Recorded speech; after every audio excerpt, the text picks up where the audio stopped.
तो दोस्तों आज हो गया 30 मई 2021। बिहार समेत देश दुनिया के बड़ी और ताज़ा समाचार लेके आए सिर्फ आपके लिए। चलिए फटाफट खबर शुरू करते हैं। उससे पहले चैनल को अब तक सब्सक्राइब ना किया हो तो फटाफट चैनल को सब्सक्राइब कर दे, लाइक कर दे, शेयर कर दे ताकि इसी तरह की खबर आप हर रोज देख सके। चलिए शुरू करते हैं आज की पहली बड़ी खबर। देश की राजधानी दिल्ली में 7 जून की सुबह 5 बजे तक के लिए कोरोना कर्फ्यू को बढ़ा दिया गया है। पाबंदियां पहले की तरह लागू रहेगी, हालांकि निर्माण और निर्माण उद्योग को संचालित करने की अनुमति है।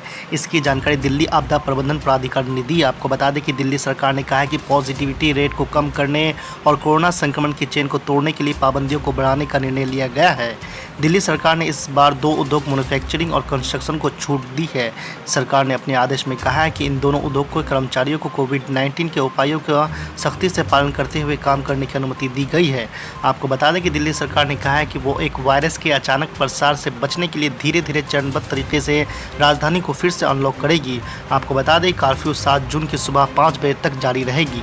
आज की दूसरी बड़ी खबर। पश्चिम बंगाल विधानसभा में नेता प्रतिपक्ष शुभेंदु अधिकारी ने शनिवार को आरोप लगाया है कि चक्रवाती यास से हुए नुकसान की समीक्षा करने के लिए प्रधानमंत्री नरेंद्र मोदी की अध्यक्षता में हुई बैठक में शामिल न होकर मुख्यमंत्री ममता बनर्जी और मुख्य सचिव ने प्रधानमंत्री का अपमान किया है। आपको बता दें कि ममता बनर्जी बैठक में शामिल नहीं हुई, लेकिन उन्होंने उस कमरे में प्रवेश किया जहां से मोदी बैठक कर रहे थे। आपको बता दें कि मुख्यमंत्री ममता बनर्जी ने संबंधित कमरे में प्रवेश कर प्रधानमंत्री को राज्य में चक्रवात से हुए नुकसान पर एक रिपोर्ट सौंपी और सबसे ज़्यादा प्रभावित क्षेत्रों के फिर से विकास के लिए 20,000 करोड़ रुपये का पैकेज मांगा है। आपको बता दें कि ममता बनर्जी के साथ मुख्य सचिव भी मौजूद थे। भाजपा विधायक अधिकारी ने एक डिजिटल संवाददाता सम्मेलन में कहा है कि पश्चिम बंगाल के मुख्यमंत्री और मुख्य सचिव ने जिस तरह प्रधानमंत्री का अपमान किया है उसकी आलोचना करने के लिए मेरे पास शब्द नहीं है। आज की तीसरी बड़ी खबर। पश्चिम बंगाल और उड़ीसा में तबाही मचाने के बाद चक्रवाती तूफान यास का बिहार में असर दिख रहा है। बिहार में ये तूफान बेशक कमजोर पड़ गया है, लेकिन इसके कारण राज्य में लगातार बारिश हो रही है। इसकी वजह से राज्य के कई हिस्सों में जल जमाव की समस्या पैदा हो गई। आपको बता दें कोरोना संक्रमण काल में राज्य के सबसे बड़े कोविड अस्पताल नालंदा मेडिकल कॉलेज और अस्पताल सहित कई अन्य अस्पताल के अंदर बारिश का पानी घुस गया है, पेड़ गिर गए हैं। पटना सहित कई जगहों पर बिजली की आपूर्ति बाधित हुई है। तूफान का रेल, वायु और सड़क यातायात पर असर पड़ रहा है। इसे लेकर तेजस्वी यादव ने बिहार सरकार पर निशाना साधा। आपको बता दें कि तेजस्वी यादव ने सरकार पर निशाना साधते हुए कहा कि थोड़ी सी भी बाहरी बारिश और पूरा पटना पानी में डूब जाता है, जिससे आम जनजीवन खतरे में पड़ जाता है। आज की चौथी बड़ी खबर। कांग्रेस के पूर्व अध्यक्ष राहुल गांधी ने शनिवार को आरोप लगाया कि प्रधानमंत्री नरेंद्र मोदी की झूठी छवि के लिए उनकी सरकार के किसी विभाग के मंत्री किसी भी विषय पर बोलने को मजबूर है। आपको बता दें कि इससे पहले कोरोना संकट को लेकर राहुल गांधी ने शुक्रवार को संवाददाता सम्मेलन में दावा किया था कि टीकाकरण की जो गति अभी चल रही है वो यदि इसी प्रकार चलती रही तो उसका पूरा होने में 3 साल लग जाएगा। इसके साथ ही राहुल गांधी ने यह भी कहा था कि सरकार और प्रधानमंत्री को आज तक कोरोना समझ में ही नहीं आया। कोरोना सिर्फ एक बीमारी नहीं, कोरोना एक बदलती हुई बीमारी है। आप इसको जितना समय और जगह देंगे ये उतना खतरनाक बनता जाएगा। ये दूसरी लहर प्रधानमंत्री की जिम्मेदारी है। प्रधानमंत्री ने जो नौटंकी की है, अपनी जिम्मेदारी पूरी नहीं की, उसका कारण दूसरी लहर है। अगर वैक्सीनेशन इसी तरह चलता गया तो मई 2024 में भारत की पूरी जनता का वैक्सीनेशन होगा। आज की पांचवी बड़ी खबर। देश में कोरोना वायरस की दूसरी लहर के बीच वैक्सीनेशन को महामारी के खिलाफ जंग में कारगर हथियार माना जा रहा है। देश में वैक्सीनेशन कार्यक्रम चल रहा है। हालांकि विपक्ष पार्टियां लगातार वैक्सीनेशन की सुस्त रफ्तार को लेकर केंद्र की मोदी सरकार को घेरने में लगी हुई है। कांग्रेस के पूर्व अध्यक्ष राहुल गांधी के बाद अब AIMIM के प्रमुख असदुद्दीन ओवैसी ने भी वैक्सीनेशन को लेकर सरकार पर हमला बोला है। असदुद्दीन ओवैसी ने कहा कि मोदी सरकार झूठ पर बनी हुई है। आपको बता दें कि AIMIM के सुप्रीमो और हैदराबाद से सांसद असदुद्दीन ओवैसी ने प्रधानमंत्री कार्यालय को टैग करते हुए अपने ट्वीट में कहा है कि झूठ झूठ और झूठ, मोदी सरकार झूठ पर बनी हुई है। प्रधानमंत्री ख्वाब गफलत से बाहर निकलिए, अपने महल से बाहर आकर देखिए कि मुल्क के गरीब का क्या हाल है। आपको बता दें कि भारत में कोरोना के खिलाफ वैक्सीनेशन अभियान चल रहा है। केंद्रीय स्वास्थ्य मंत्रालय की ताज़ा आंकड़े के मुताबिक कोरोना वैक्सीनेशन की अब तक 20 करोड़ से अधिक खुराकें दी जा चुकी है। वहीं आपको बता दें कांग्रेस नेता राहुल गांधी ने शुक्रवार को प्रधानमंत्री नरेंद्र मोदी को कोरोना की दूसरी लहर के लिए जिम्मेदार ठहराते हुए कहा है कि देश में अब तक सिर्फ 3% आबादी को वैक्सीनेशन लगी है।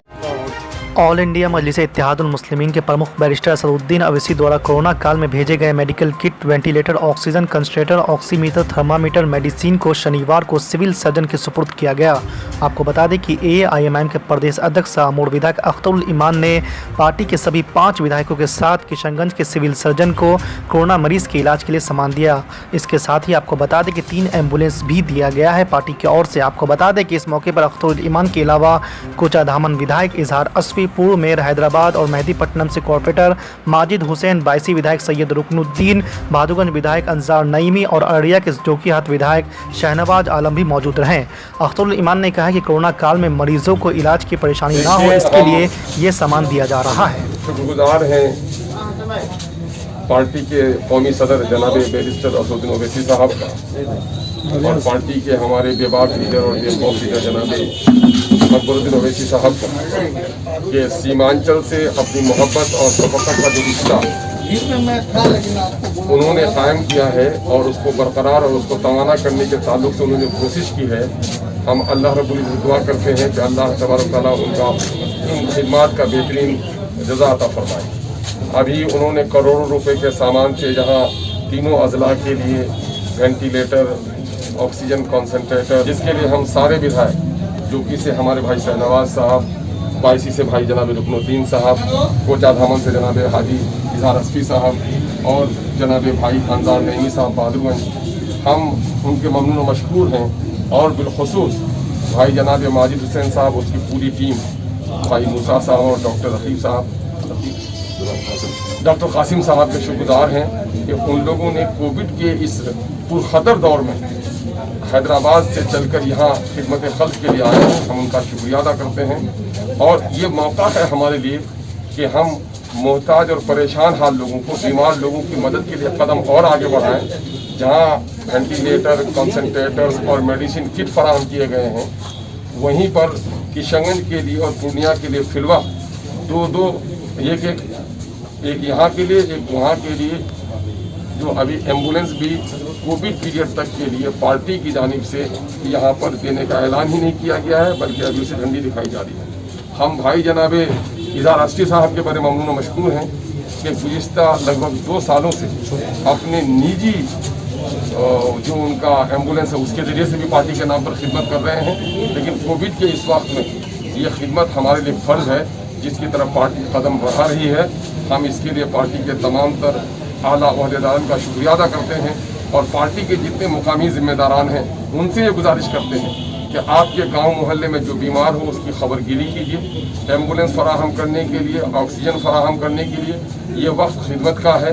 और कोविड के ताल्लुक से कोविड के जो उसूल व ज़वाबित हैं उसको पूरा करवाइए। टीकाकरण के लिए लोगों को तरगीब दिलाइए। ये सारा काम हमारे करने का है।